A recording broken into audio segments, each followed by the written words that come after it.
الله الرحمن الرحيم الحمد لله رب العالمين والصلاة والسلام على نبينا محمد إلهي بكلدي مهرله مدحوينها جمهورية الصوماليلاند مدن عبد الرحمن محمد عبد الله maanta oo ay taariikhdu tahay 17 bishii 6 2025 waxa uu soo saaray wareegtooyin madaxweyne oo tiradeedu ay tahay 23 wareegto wareegtooyinkaasina waxay u kala dhignaayeen sidan soo socota wareegtada koowaad wareegto madaxweyne magacaabid markii aan arkay qodobka 9aad ee dastuurka Jamhuuriyadda Soomaaliland markii aan darsay xeerka hay'adda howlgabka iyo xaqsiinta shaqaalaha dawladda xeer lambar 108 2024 markii aan tixgeliyay ahmiyadda hay'adda howlgabka iyo xaqsiinta shaqaalaha dawladdu ay u leedahay Jamhuuriyadda Soomaaliland markii aan arkay aqoontiisa kartidiisa iyo waayo-aragnimadiisaba isla markaana aan garwaaqsaday inuu hanan karo mas'uuliyadaha ka dhalanaya xilkan markii aan la sameeyay la tashi waxa aan go'aamiyay in Saleebaan Maygaag Obsiya Cali uu ahaado agaasimaha guud ee hay'adda howlgabka iyo xaqsiinta shaqaalaha dawladda Jamhuuriyadda Soomaaliland 2 in guddida sare ee maamulka hay'adda howlgabka iyo xaqsiinta qaranku ay ka koobnaadaan xubnaan hoos ku xusan 1 wasiirka wasaaradda shaqada arrimaha bulshada iyo qoyska 2 wasiirka wasaaradda maaliyadda iyo horumarinta dhaqaalaha 3 wasiirka wasaaradda qorsheynta iyo horumarinta qaranka 4 wasiirka wasaaradda diinta iyo awqaafta 5 gudoomiyaha hay'adda shaqaalaha Allah mahadle Cabdiraxmaan Maxamed Cabdilaahi madaxweynaha Jamhuuriyadda Soomaaliland wareegtada labaad ee madaxweynuhuna waxay u dhignayd sidan wareegtada madaxweyne magacaabid markii aan arkay qodobka 9aad ee dastuurka Jamhuuriyadda Soomaaliland markii aan tixgeliyay ahmiyadda cisbitaalka guud ee Hargeysa uu u leeyahay hanaanka adeeg bixinta caafimaadka Jamhuuriyadda Soomaaliland markii aan arkay aqoontooda kartidooda iyo waayo-aragnimadoodaba isla markaana in ay hanan karaan mas'uuliyadaha ka dhalanaya xilkan markii aan la sameeyay la tashi waxa aan go'aamiyay 1 in Dr. Axmed Weli Daahir Xaddi uu ahaado agaasimaha cisbitaalka guud ee Hargeysa Jamhuuriyadda Soomaaliland 2 in Dr. Cabdiraxmaan Cabdisamed Ibraahim Cayngal uu ahaado ku-xigeenka agaasimaha cisbitaalka guud ee Hargeysa Jamhuuriyadda Soomaaliland Allah mahadle Cabdiraxmaan Maxamed Cabdilaahi madaxweynaha Jamhuuriyadda Soomaaliland wareegtada saddexaad waxay u dhignayd sidan wareegto madaxweyne magacaabid markii aan arkay qodobka 9aad ee dastuurka Jamhuuriyadda Soomaaliland markii aan darsay xeerka garyaqaanka guud ee xukuumadda Jamhuuriyadda Soomaaliland xeer lambar 982 markii aan arkay aqoontooda kartidooda iyo waayo-aragnimadoodaba isla markaana inay hanan karaan mas'uuliyadaha ka dhalanaya xilalkan markii aan sameeyay la tashi waxa aan go'aamiyay in garyaqaan Cali Baashe Maxamed Faarax uu ahaado garyaqaanka guud ee xukuumadda Jamhuuriyadda Soomaaliland 2 in garyaqaan Mubaarak Maxamuud Cabdi Fallaag uu ahaado ku-xigeenka garyaqaanka guud ee xukuumadda Jamhuuriyadda Soomaaliland Allah mahadle madaxweynaha Jamhuuriyadda Soomaaliland wareegtada afraad ee madaxweynuhu maanta soo saaray oo ay taariikhdu tahay 17 bishii 6 2025 waxay u dhignayd sidan wareegtada madaxweyne magacaabid markii aan arkay qodobka 9aad ee dastuurka Jamhuuriyadda Soomaaliland markii aan darsay xeerka guud ee doorashooyinka iyo diiwaangelinta codbixiyayaasha xeer lambar 2023 markii aan arkay aqoontooda kartidooda iyo waayo-aragnimadoodaba isla markaana inay hanan karaan mas'uuliyadaha ka dhalanaya xilkan markii aan sameeyay la tashi waxaan go'aamiyay in Dr. Sakariya Cabdi Bada Diiriye uu ahaado agaasimaha guud ee komishanka doorashooyinka qaranka ee Jamhuuriyadda Soomaaliland Allah mahadle Cabdiraxmaan Maxamed Cabdilaahi Ciro madaxweynaha Jamhuuriyadda Soomaaliland wareegtada 5aad waxay u dhignayd sidan wareegto madaxweyne magacaabid markii aan arkay qodobka 9aad ee dastuurka Jamhuuriyadda Soomaaliland markii aan tixgeliyay ahmiyadda ay la taliyayaasha u leeyihiin madaxweynaha Jamhuuriyadda Soomaaliland markii aan arkay aqoontooda kartidooda iyo waayo-aragnimadoodaba isla markaana inay hanan karaan mas'uuliyadaha ka dhalanaya xilalkan markii aan sameeyay la tashi waxa aan go'aamiyay in Kamaal Axmed Cali Marjaan uu ahaado la taliyaha istiraatiijiyadda isgaarsiinta iyo xiriirka dadweynaha ee madaxweynaha Jamhuuriyadda Soomaaliland number 2 in Dr. Cabdisamed Cumar Maal uu ka mid ahaado la taliyayaasha sharciga ee madaxweynaha jamhuuriyadda somalilan allah mahadle cabdiraxmaan maxamed cabdilaahi ciro madaxweynaha jamhuuriyadda somalilan wareegtada lixaad waxay u dhignayd sidan wareegto madaxweyne magacaabid markii aan arkay qodobka 9aad ee dastuurka jamhuuriyadda somalilan markii aan arkay aqoontooda kartidooda iyo waayo-aragnimadoodaba isla markaana inay hanan karaan mas-uuliyadaha ka dhalanaya xilalkan markii aan sameeyey la tashi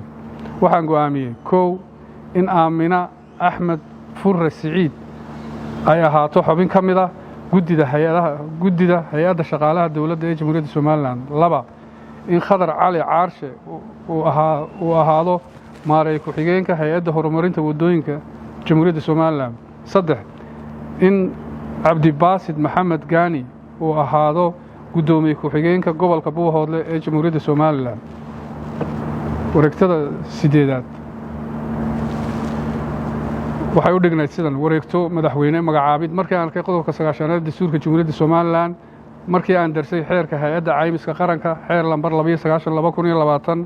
markii aan tixgeliyey ahmadda hay-adda caymiska qaranku ay u leedahay dhismaha qaranka jamhuuriyadda somalilan markii aan arkay aqoontooda kartidooda iyo waayo-aragnimadooda isla markaana inay hanan karaan mas-uuliyadaha ka dhalanaya xilalkan markii aan sameeyey la tashi waxa aan go'aamiyey kow in axmed xirsi ducaale xasan uu ahaado guddoomiyaha hay-adda caymiska qaranka ee jamhuuriyadda somalilan laba in cabdirashiid saleebaan axmed uu ahaado guddoomiye ku-xigeenka hay-adda caymiska qaranka ee jamhuuriyadda somalilan saddex in cabdisalaan maxamed maxamuud busi uu ahaado agaasimaha guud ee hay-adda caymiska qaranka ee jamhuuriyadda somalilan allah mahadle cabdiraxmaan maxamed cabdilaahi madaxweynaha jamhuuriyadda somalilan wareegtada 9aad ee maanta uu madaxweynuhu soo saaray waxay u dhignaa sidan wareegto madaxweyne magacaabid markii aan arkay qodobka 9aad dastuurka jamhuuriyadda somalilan markii aan darsay xeerka guddida dhowrista tayada xeer lambar 8/2024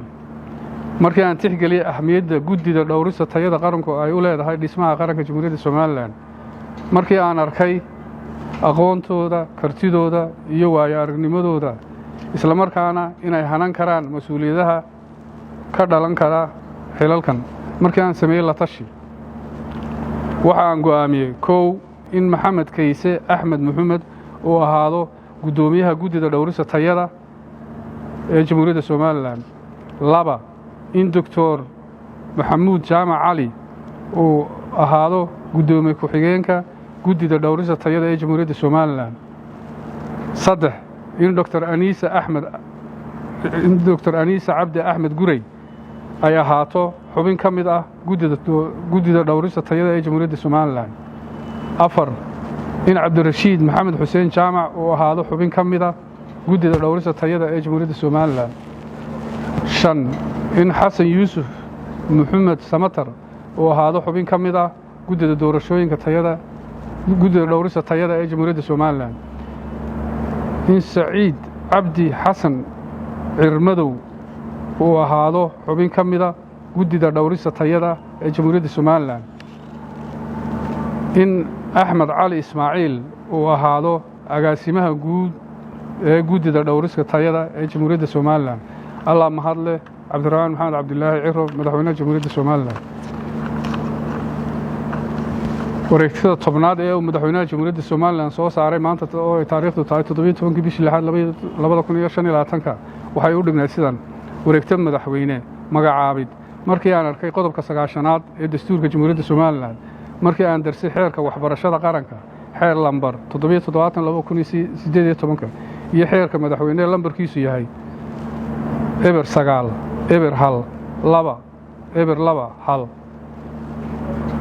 markii aan tixgeliyey ahamiyadda guddida tacliinta sare ay u leeyihiin dhismaha qaranka jamhuuriyadda somalilan markii aan arkay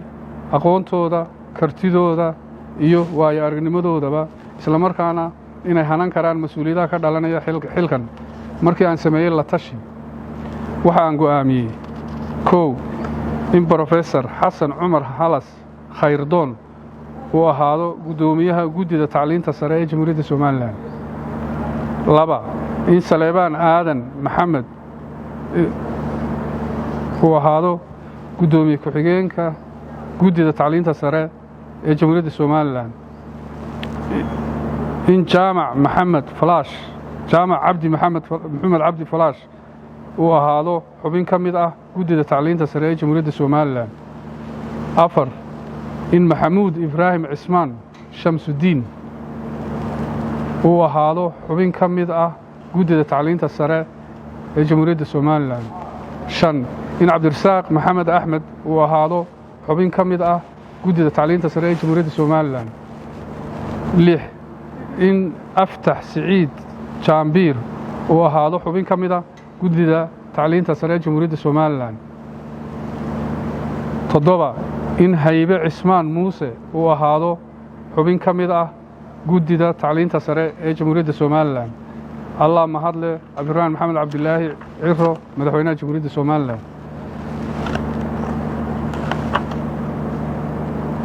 wareegtada kale ee madaxweynuhu maanta oo taariikhdu tahay 17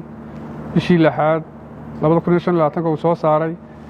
waxay u dhignay sidan wareegta madaxweyne magacaabid markii aan arkay qodobka 9aad ee dastuurka jamhuuriyadda somalilan markii aan tixgeliyey ahamiyadda wakaaladda madbacadda qaranku ay u leedahay adeeg bixinta xukuumadda jamhuuriyadda somalilan markii aan arkay aqoontooda kartidooda iyo waayo aragnimadooda isla markaana inay hanan karaan mas-uuliyadaha ka dhalanaya xilkan markii aan sameeyey la tashi waxa aan go'aamiyey in cabdiraxmaan ibraahim aadan abees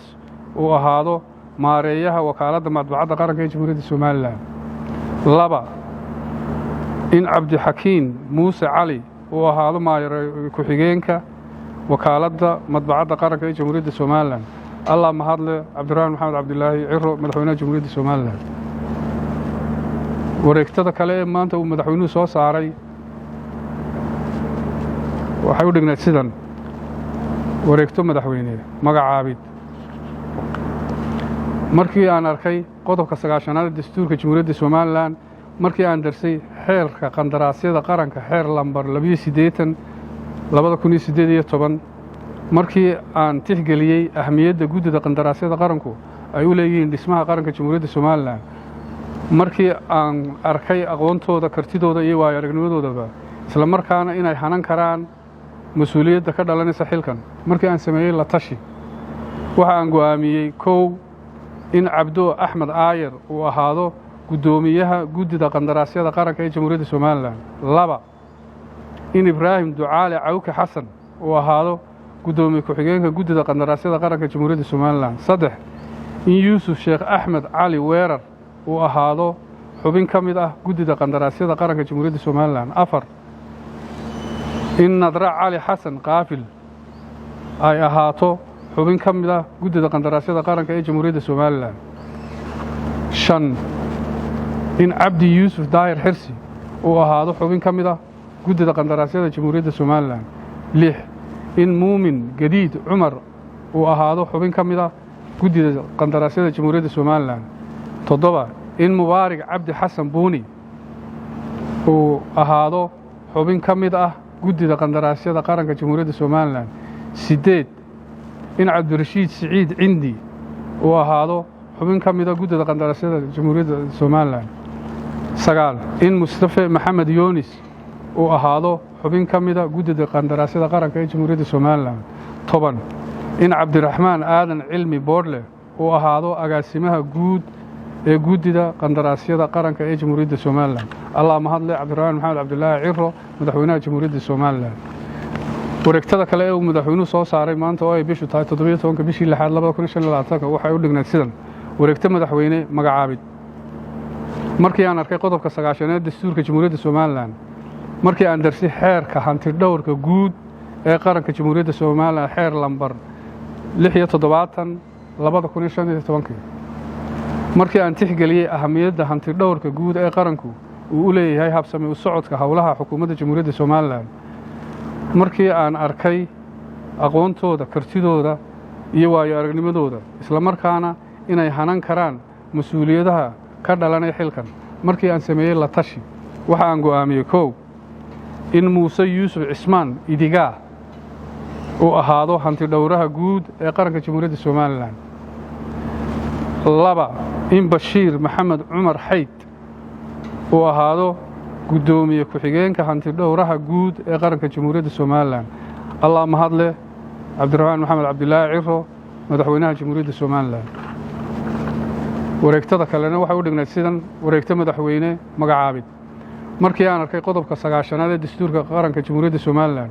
markii aan darsay xeerka guddida mihnadlayaasha caafimaadka ee qaranka Jamhuuriyadda Soomaaliland xeer lambar 19/2001,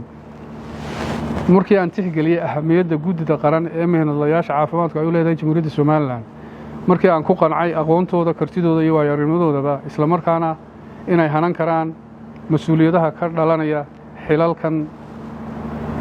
markii aan la sameeyey la tashi, waxa aan go'aamiyey 1 in Dr. Cabdi Daahir Cilmi Bulaale uu ahaado gudoomiyaha guddida mihnadlayaasha caafimaadka Jamhuuriyadda Soomaaliland. 2 in Dr. Cabdiraxmaan Xasan Ismaaciil Gamaamiye uu ahaado gudoomiye ku-xigeenka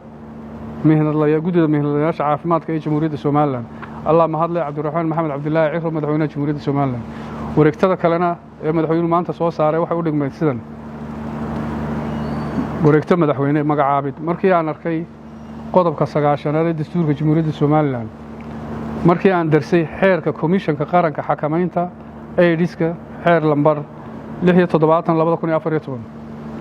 markii aan tixgeliyey ahamiyadda xubnaha guddida agaasinka ee maamulka komishanka xakamaynta AIDS-ku u leeyahay dhismaha qaranka Jamhuuriyadda Soomaaliland, markii aan arkay aqoontooda, kartidooda iyo waayo-aragnimadooda, isla markaana inay hanan karaan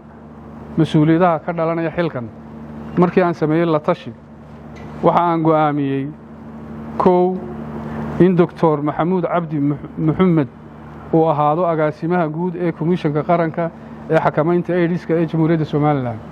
2 in Xamdi Daahir Afqarshe ay ahaato agaasimaha maamulka iyo lacagta ee komishanka qaranka ee xakamaynta AIDS-ka ee Jamhuuriyadda Soomaaliland. 3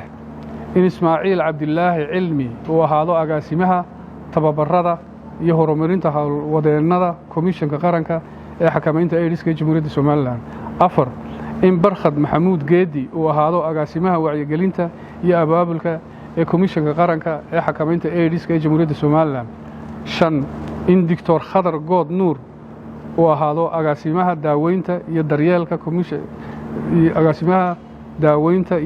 ee komishanka qaranka ee xakamaynta AIDS-ka ee Jamhuuriyadda Soomaaliland. Allah mahadle Cabdiraxmaan Maxamed Cabdilaahi Ciro madaxweynaha Jamhuuriyadda Soomaaliland. wareegtada kale ee madaxweynuhu maanta soo saaray waxay u dhignayd sidan wareegta madaxweyne magacaabid. markii aan arkay qodobka 9aad ee dastuurka Jamhuuriyadda Soomaaliland, markii aan darsay xeerka hay-adda diyaargarowga aafooyinka ee xeer lambar 35/2017, markii aan tixgeliyey ahamiyadda ay hay-adda u diyaargarowga aafooyinka iyo kaydka raashinka u leedahay qaranka, markii aan arkay aqoontooda, kartidooda iyo waayo-aragnimadoodaba, isla markaana inay hanan karaan mas-uuliyadaha culus ee ka dhalanaya xilkan, markii aan sameeyey la tashi, waxa aan go'aamiyey 1 in Cabdiraxmaan Maxamed Ismaaciil Diixood uu ahaado gudoomiyaha hay-adda u diyaargarowga aafooyinka iyo kaydka raashinka qaranka ee Jamhuuriyadda Soomaaliland. 2 in Cabdiraxmaan Maxamuud Xandulle uu ahaado gudoomiye ku-xigeenka hay-adda u diyaargarowga aafooyinka iyo kaydka raashinka qaranka ee Jamhuuriyadda Soomaaliland. Allah mahadle Cabdiraxmaan Maxamed Cabdilaahi Ciro madaxweynaha Jamhuuriyadda Soomaaliland. weli waxaanu ku guda jirnaa wareegtooyinkii madaxweynuhu soo saaray. wareegtada kalena waxay u dhignayd sidan wareegta madaxweyne magacaabid. markii aan arkay qodobka 9aad ee dastuurka Jamhuuriyadda Soomaaliland, markii aan darsay xeerka komishanka maamul wanaagga ee xeer lambar 58/2022, markii aan tixgeliyey ahamiyadda komishanka maamul wanaaggu ee uu leeyahay dhismaha qaranka Jamhuuriyadda Soomaaliland, markii aan arkay aqoontooda, kartidooda iyo waayo-aragnimadoodaba, isla markaana inay hanan karaan mas-uuliyadaha ka dhalanaya xilalkan, markii aan sameeyey la tashi, waxaan go'aamiyey 1 in Dr. Aadan Axmed Daahir uu ahaado komishanka maamul wanaagga ee Jamhuuriyadda Soomaaliland, in Madar Siciid Xasan Qawle uu ahaado komishanka maamul wanaagga ee Jamhuuriyadda Somaliland in Cabdiwahaab Faarax Nuur uu ahaado xubin ka mid ah komishanka maamul wanaagga ee Jamhuuriyadda Soomaaliland. Wareegtada kale uu maanta madaxweynuhu soo saaray waxay u dhignayd sidan: wareegto madaxweyne magacaabid. Markii aan arkay qodobka 9aad ee dastuurka Jamhuuriyadda Soomaaliland, markii aan darsay xeerka komishanka maamul wanaagga ee xeer lambar 58/2012, markii aan tixgeliyey ahmiyadda komishanka maamul wanaaggu ee uu leeyahay dhismaha qaranka Jamhuuriyadda Soomaaliland, markii aan arkay aqoontooda, kartidooda iyo waayo-aragnimadooda, isla markaana inay hanan karaan mas'uuliyadaha ka dhalanaya xilalkan, markii aan sameeyey la tashi, waxaan go'aamiyey sidan: 1. in Dr. Aadan Axmed Daahir uu ahaado xubin ka mid ah komishanka maamul wanaagga Jamhuuriyadda Soomaaliland; in Madar Siciid Xasan Qawle uu ahaado xubin ka mid ah komishanka maamul wanaagga Jamhuuriyadda Soomaaliland; 3. in Cabdiwahaab Faarax Nuur uu ahaado xubin ka mid ah komishanka maamul wanaagga Jamhuuriyadda Soomaaliland; 4. in Jaamac Aadan Maxamed uu ahaado xubin ka mid ah komishanka maamul wanaagga Jamhuuriyadda Soomaaliland; 5. in Cabdiqani Axmed Cali Muuse Saxardiid uu ahaado xubin ka mid ah komishanka maamul wanaagga Jamhuuriyadda Soomaaliland; in Deeqa Xaashi Xandulle Cige ay ahaato agaasimaha guud ee komishanka maamul wanaagga Jamhuuriyadda Soomaaliland. Allah mahadle Cabdiraxmaan Maxamed Cabdilaahi Ciro, madaxweynaha Jamhuuriyadda Soomaaliland. wareegtada kale uu maanta madaxweynuhu soo saaray waxay u dhignayd sidan: wareegto madaxweyne magacaabid. Markii aan arkay qodobka 9aad ee dastuurka Jamhuuriyadda Soomaaliland, markii aan darsay xeerka madaxweyne ee lambarkiisu yahay 10/2/2/21, markii aan tixgeliyey ahmiyadda macadka cilmi baadhista beeraha ee Jamhuuriyadda Soomaaliland, markii aan arkay aqoontooda iyo waayo-aragnimadooda, isla markaana inay hanan karaan mas'uuliyadaha ka dhalanaya xilalkan, markii aan sameeyey la tashi, waxaan go'aamiyey: 1. in Cali Ismaaciil Ibraahim uu ahaado agaasimaha fulinta ee macadka cilmi baadhista beeraha ee Jamhuuriyadda Soomaaliland; 2. in Khaalid Maxamuud Jaamac uu ahaado ku-xigeenka agaasimaha fulinta ee macadka cilmi baadhista beeraha Jamhuuriyadda Soomaaliland; 3. in xubnaha guddida sare ee maamulka macadka cilmi baadhista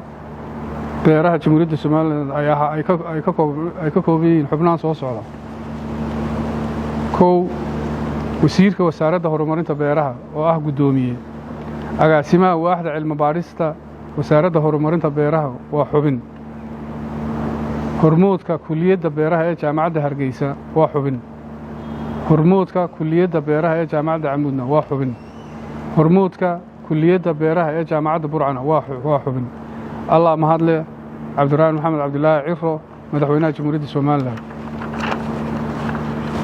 wareegtada kale ee maanta madaxweynuhu soo saaray waxay u dhignayd sidan: wareegto madaxweyne magacaabid. Markii aan arkay qodobka 9aad ee dastuurka Jamhuuriyadda Soomaaliland, markii aan tixgeliyey ahmiyadda macadka shaqaalaha dowladda ee Jamhuuriyadda Soomaaliland, markii aan arkay aqoontiisa, kartidiisa iyo waayo-aragnimadiisaba, isla markaana aan garwaaqsaday inuu hanan karo mas'uuliyadaha ka dhalanaya xilkan, markii aan sameeyey la tashi, waxa aan go'aamiyey in Maxamuud Siciid Cadaad uu ahaado agaasimaha fulinta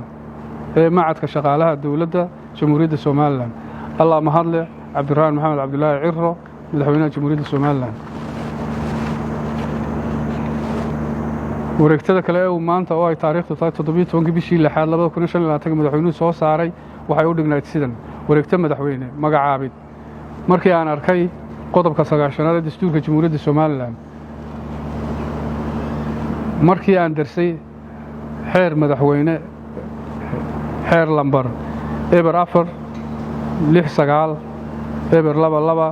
4/69/22/2/, markii aan tixgeliyey ahmiyadda sanduuqa dhallinyarada Jamhuuriyadda Soomaaliland,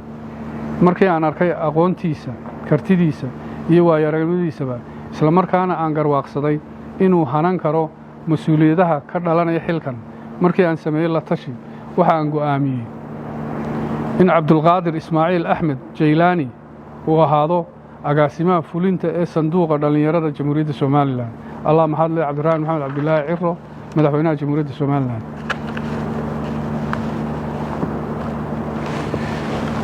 wareegtada kale ee madaxweynuhu soo saaray wali waxaanu ku gudubnaa wareegtooyinkii madaxweynuhu soo saaray maanta oo ay taariikhdu tahay 17 bishii lixaad 2025 wareegtooyinkaas oo tiradoodu ay yihiin guud ahaan 23 dekreeto waxaa ka mid ah wareegto madaxweyne magacaabid markii aan arkay qodobka 9aad ee dastuurka Jamhuuriyadda Soomaaliland markii aan arkay xeerka maamulka maaliyadda xeer lambar 75/2016 markii aan tixgeliyay ahmiyadda xisaabiyaha guud ee qaranku u leeyahay habsami socodka howlaha xukuumadda Jamhuuriyadda Soomaaliland markii aan arkay aqoontiisa kartidiisa iyo waayo-aragnimadiisa isla markaana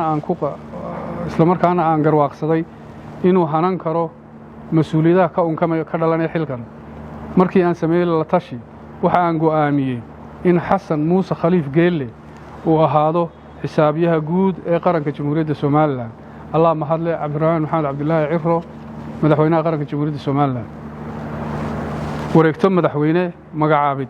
markii aan arkay qodobka 9aad ee dastuurka Jamhuuriyadda Soomaaliland markii aan arkay aqoontiisa kartidiisa iyo waayo-aragnimadiisa markii aan ku qancay inuu hanan karo mas'uuliyadaha ka dhalanaya xilkan markii aan sameeyay la tashi waxa aan go'aamiyay in Cabdilaahi Maxamed Daahir Cukuse laga bilaabo taariikhda maanta uu ahaado wakiilka Jamhuuriyadda Soomaaliland ee dalka Jamhuuriyadda Djibouti Allah mahadle Cabdiraxmaan Maxamed Cabdilaahi Ciro madaxweynaha Jamhuuriyadda Soomaaliland wareegto madaxweyne magacaabid markii aan arkay qodobka 9aad ee dastuurka Jamhuuriyadda Soomaaliland markii aan arkay aqoontiisa kartidiisa iyo waayo-aragnimadiisa markii aan ku qancay inuu hanan karo mas'uuliyadda ka dhalanaysa xilkan markii aan sameeyay la tashi waxa aan go'aamiyay in Dr. Maxamed Cabdilaahi Cumar laga bilaabo taariikhda maanta uu ahaado wakiilka Jamhuuriyadda Soomaaliland u fadhiya dalka Kenya Allah mahadle Cabdiraxmaan Maxamed Cabdilaahi Ciro madaxweynaha Jamhuuriyadda Soomaaliland wareegto madaxweyne magacaabid markii aan arkay qodobka 9aad ee dastuurka Jamhuuriyadda Soomaaliland markii aan arkay aqoontiisa kartidiisa iyo waayo-aragnimadiisa markii aan ku qancay inuu hanan karo mas'uuliyadda ka dhalanaysa xilkan markii aan sameeyay la tashi waxa aan go'aamiyay in Siciid Xasan Biixi laga bilaabo taariikhda maanta uu ahaado wakiilka Jamhuuriyadda Soomaaliland ee dalka Ingiriiska boqortooyada Ingiriiska 2 in Maxamed Xasan Wacays Rooble laga bilaabo taariikhda maanta uu ahaado wakiil ku-xigeenka Jamhuuriyadda Soomaaliland ee dalka UK madaxweynaha Jamhuuriyadda Soomaaliland mudane Cabdiraxmaan Maxamed Cabdilaahi ayaa maanta oo taariikhdu ay tahay 17 bishii lixaad 2025 wuxuu soo saaray 23 wareegto oo hore iyo wareegtadan aan hadda idin akhriyo doono oo ah wareegtadii 24aad wareegtada ugu dambaysa waxay u qoran tahay sidan wareegto madaxweyne magacaabid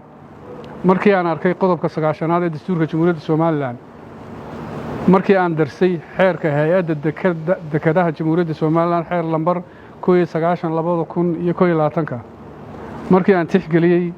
ahmiyadda hay'adda dekedaha Jamhuuriyadda Soomaaliland ay u leedahay dhismaha qaranka Jamhuuriyadda Soomaaliland markii aan arkay aqoontooda kartidooda iyo waayo-aragnimadooda isla markaana inay hanan karaan mas'uuliyadaha ka dhalanaya xilalkan markii aan sameeyay la tashi waxa aan go'aamiyay in Cali Diiriye Axmed Nuur maalin tacab uu ahaado maareeyaha guud ee hay'adda dekedaha Jamhuuriyadda Soomaaliland 2 in Abubakar Xaaji Cawil Cumar Cabdille uu ahaado maareeya ku-xigeenka guud ee hay'adaha dekedda Jamhuuriyadda Soomaaliland hay'adda dekedaha Jamhuuriyadda Soomaaliland Allah mahadle Cabdiraxmaan Maxamed Cabdilaahi Ciro